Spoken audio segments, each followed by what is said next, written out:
இன்னொரு வாதம் என்ன வைக்கப்படுது, குறிப்பாக இப்போ ஏன் கிருஷ்ணசாமிகிட்ட வந்து இந்த பதில் வருது, அதே மாதிரி நீங்கள் மேற்கு மண்டலத்தில் இருக்கக்கூடிய அருந்ததியர் அமைப்புகள் எல்லாம் என்ன வாதத்தை முன்வைப்பாங்க அப்படின்னு சொன்னால், இந்த கள்ளு குடிக்கக்கூடியவர்கள் எல்லாம் யாராக இருப்பார்கள்னா இந்த ஒடுக்கப்பட்ட சமூகத்தை சேர்ந்தவங்களாக தான் இருப்பாங்க.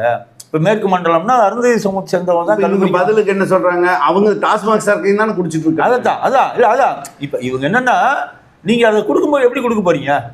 இப்போ டாஸ்மாக் சரக்கு சாராயம் வீட்டுக்கு கேடுன்னு சொல்லி கொடுக்குறது, கல் வந்து உணவு இல்லை, அதுலேயே அப்படித்தான் எழுதுவான்.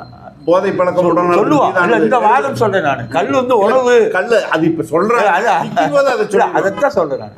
அப்படி வரும்போது நீங்க அதை விட இது பரவாயில்லன்னு வரும்போது இதை குடிக்கக்கூடிய எண்ணிக்கையும் அதிகமாகும்.